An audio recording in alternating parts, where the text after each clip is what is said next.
What we need at this point is this craziness has to stop. It's got to be, okay, look, enough's enough. We need to get, we got serious problems, and we need serious people to solve those problems. Well, Dr. Phil is telling the truth on this one. I have to agree with him. But I don't know if this is going to happen, though. I don't know. Like, I think we've completely crossed over in such a bad, negative way. We've gone over the rails, man. We've jumped ship already. That's what it feels like. But is there hope? Yes, there's still hope. I like what he's saying. I mean, Dr. Phil is one of those common sense kind of guy, and I really appreciate the fact lately he's been speaking his mind. He's not just addressing human beings and perspective and dealing with the psyche as much. He's been getting involved in politics and having an opinion about what's happening in our society. How small men will speak like this. We are told the only thing necessary for people to triumph is for good men to do nothing. So when I see the good men rising up and standing up, there's a lot of respect. I even had to purchase his book. We've got issues. It's called But nevertheless, Dr. Phil has a perspective about what's happening in our society with the verdict of Donald Trump. He gets it. There's going to be retaliation, tick for tack, and it's bad for the country. It's going to play in a very negative way. I did a video recently of Bill O'Reilly, who was calling for Biden to forgive Donald Trump so that we can put this stuff to sleep, right? But you and I both know Biden is bigger than Biden. Biden is just a puppet. And to top it off, the people that are using Biden will not allow him to ever do that. They don't have the humility. They don't have the common sense. They don't love America to that degree to even make this move. Okay. So, but Dr. Phil is again making something similar of that appeal. Stop this nonsense, because this is going to be having a very negative impact in our society. I agree with you, Dr. Phil. Here's the problem. Most people that are in politics that are hungry for power don't care about this message. But this message is the message that needs to be spoken in order to address the situation. This is a call to repentance for us as a nation. This is a call to love your neighbor as yourself. This is a call to forgive and let go and let God. But will they do it? I highly doubt it. Anyway, link in the description below. Like and subscribe to the page. Click the bell icon for more. If you enjoyed this video, let's get to it. I wanted to share my final thought about this. This weaponization of our great institutions, the FBI, Justice Department, and individual states' similar institutions, will lead to one of two outcomes. One is more of the same from the other side, tit for tat. That may seem deserved, but it is not the right way forward for America. The other is what I call on you to demand from your politicians today: an end to this craziness in order to save the soul and sanity of our country. The Pope has actually given us the right approach in his new book when he says, we are all brothers and sisters, and there must be no resentment among us. For any war to truly end, forgiveness is necessary. That is true of any war, including our current cultural war. We need our Justice Department to return to the business of meting out justice and not running the political agendas of those currently in power, blindly seeking convictions, warranted or otherwise, and attacking political opponents. That requires a very few important things from each of you, from all of us: finding your voice, forgiveness, and focus on the way forward.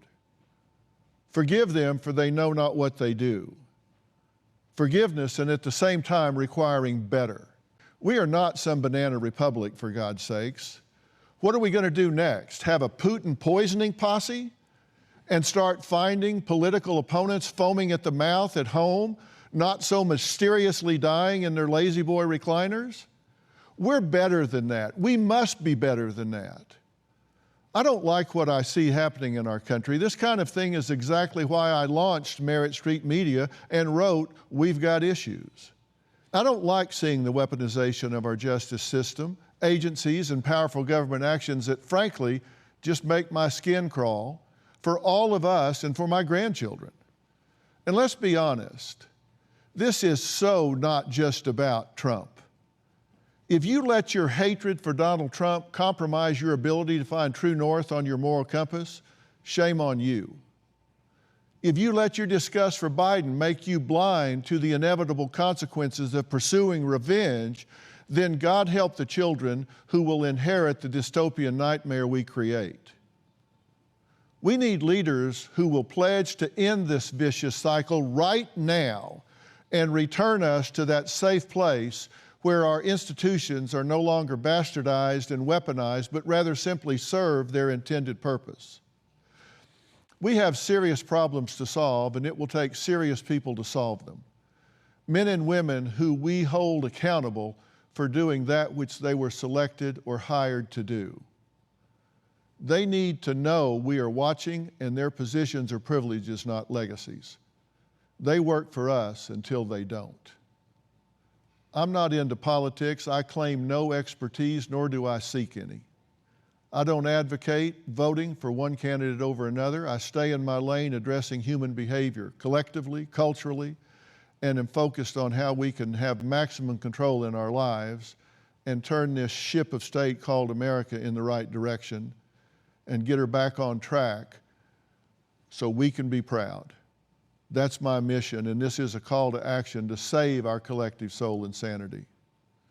This is also a call to redemption, healing, and forgiveness that leads to peace among us all, which is the most important gift we can share in our dangerous world. The current administration could and should do the right thing. Dismiss now, even now, post-conviction of a political opponent, all such lawfare, and pledge to return to the normal functioning of a government rightly run. God bless you all, and God bless these United States of America. Right there is the answer to the solution of our society and political condition. This is the solution. It's an appeal to heaven. It's a call for forgiveness, mercy. Just dismiss, let it go, let God, and let's get back to loving our neighbor as ourselves. Let's get back to being Americans again. Dr. Phil is on point. And weapon thing is exactly. Dr. Phil is on point. But do you think these politicians are going to listen?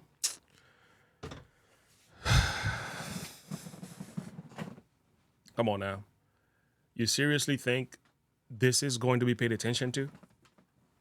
I don't think so. Take for tat, my dear friends. Take for tat. And I know what he's talking about. And again, this is going back to the words of Jesus. Romans chapter 12 speaks about this. And again, I wish this could happen. I mean, that would be great. But that's not going to happen. I don't see it. It will shock me. I don't have that level of hope in Biden. The people that are running, the handlers of Biden, is bigger than a president now, because we have unelected bureaucrats that are behind the scene. And most of these people don't believe in God. They don't believe in forgiveness. They don't believe in second chances. They don't. If they did, they will address the sex trafficking ring. If they really wanted to address evil and promote good, the Epstein files would have been exposed by now. If they really wanted to do that, they would have done so by now, even though they were able to find a crime in Trump.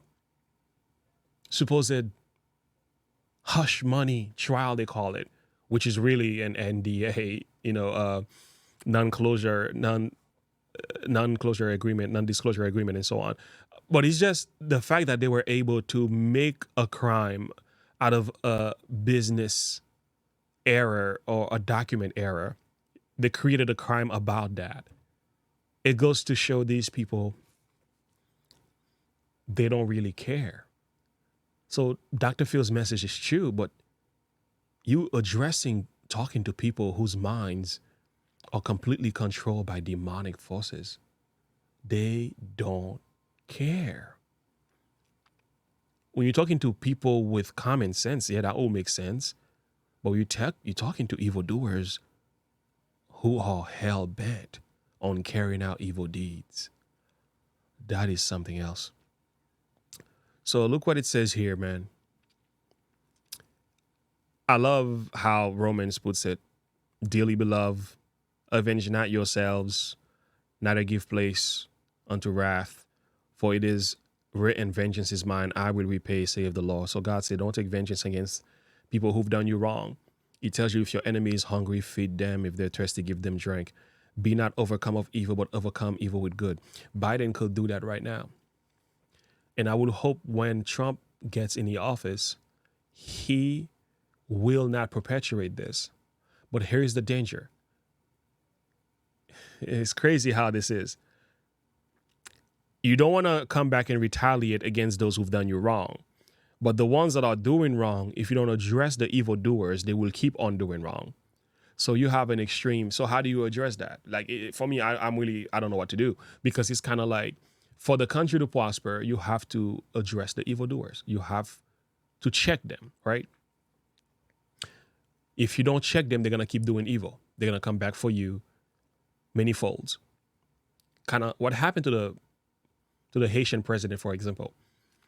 He was trying to be nice to people who hated him. And they were serious about hating him. They retaliated.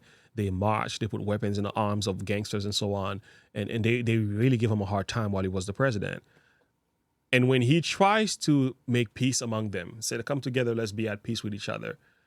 Eventually, his body was riddled with bullets, okay? His wife got shot. He was blooded with bullets, couldn't even recognize him and so on. That was what happened as a result of him being nice to his political opponents. Is this going to happen in America? I don't know. I hope not. But the level of evil we got going on today is like there's two major extremes. If you're trying to play nice and try to be a Christian, take the high road and show your morality, it might work, but it can also backfire. You really don't know. So let's just say Trump wins the presidency and he just wants to be a nice guy. That doesn't mean they're going to leave Trump alone. That doesn't mean they're going to just let him run the country. They will continue to bring lawfare. They will continue to make matters worse. If Trump goes after them and check them, fire them, get rid of them, right? Or lock some of them up, they're going to call him a persecutor. They're going to call him a dictator. Okay, they're going to call him all kind of names. They're going to call him a communist leader and so on. So no matter what you do, you're in trouble. So the solution here is in the hands of Biden, really. Biden has to be the strong one because he's the one in office who says, we're going to let it go. I have the right to pardon you as a president. We're going to let it go. But Biden doesn't have the guts to do that. He doesn't have that kind of backbone. He doesn't have it. And that's also the problem. So I agree with Dr. Phil, but I live in reality. I live in reality. We are in a bad place spiritually as a people. And I think what happens to us is that over time, we've lost our sense of respect for God. And as we lost that sense of respect for God, we got rid of him. We cast him aside. We've learned to make government our God, man-centered religion. This has led us into a very dark place. Now, even though the truth is in your face, you can't see it. Friends, pray for your country and pray for your family. Pray for President Trump. I know God has the answer. That is the solution right there. But I don't think Biden is ever going to do something like that. You know, I'm really at a point where I'm like, I don't know, man. Very few times I'll come at the end of a video where I'm like, I don't know what the best solution is.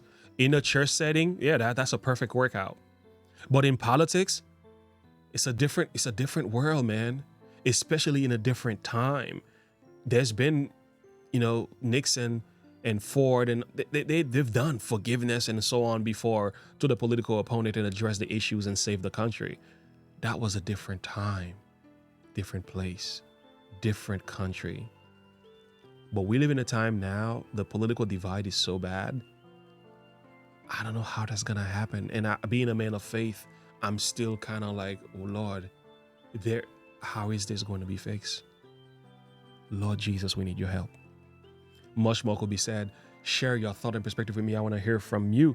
Until next time, like and subscribe to the page. Click the bell icon for more if you enjoyed this video. Join us on Patreon and stand with us that way. Have a good one. Bye.